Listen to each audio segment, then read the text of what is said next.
Жындар періштелермен тектес. Бір бөлігі оттың шоғынан пайда болған. Бір бөлігі оттың түтінінен пайда болған. Адамзатқа ең белгілі инсан осы жындар. Жындарды білмейтін халық жоқ деп айтуға болады. Жындардың періштелерден айырмашылығы бұлар өседі, өнеді, өледі. Жындардың түрлері мен типтері өте көп. Хайуанаттың түрлері, құстардың түрлері қанша көп болатын болса, жындардың да түрлері сонша көп. Жындар да мұсылман, кәпір болып екі үлкен лагерь құрастырады. Сүлеймен алейхиссаламның заманында бір топ жындар мұсылман болған болатын.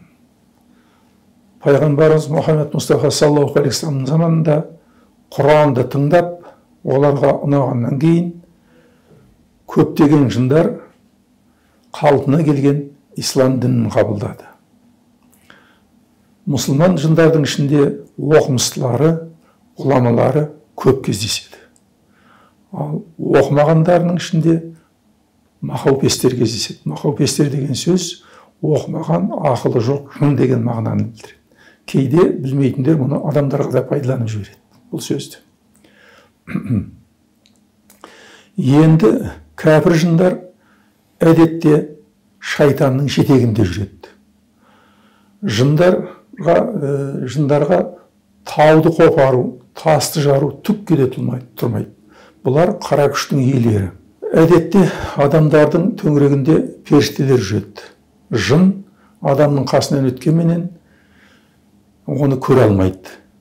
Ал періштелерінен айырылып қалған адамдардың қасынан өтсе, жын оны бұрын көрсе, адамдар ауырады. Адамдардың жынданатын себебі сол. Біздер жынданған адамды арнайы емдеп жазып аламыз. Сол сияқты жын нәсілдіні адам бірінші көріп қойса, жындар да ауырады. Оларды да өздерінің оқымыстылары, ғұламалары арнайы емдеп жазып алуына тура келеді. Көп томдық кітап мың бір түнде жын жөнінде әңгімелер өте көп.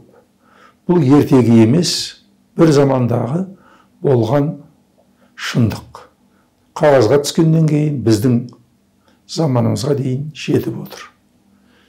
Ескерте кетуге болады, мұна грек мифологиясы дейтін толып жатқан әңгімелер бар. Сондағы өзін құдаймын деп жариялап жүрген Зевс, Посейдон, Артемида дегендердің барлығы кәпір жындар. Әзірге жындар туралы әңгімемізді осыменен тоқтатамыз. Кейінірек тыңдармандарымыз, көрермендеріміз кішкене дайын болғаннан кейін жындар туралы, олардың іс әрекеттері туралы әңгімелерімізді жалғастыратын боламыз. Алла нәсіп етсе.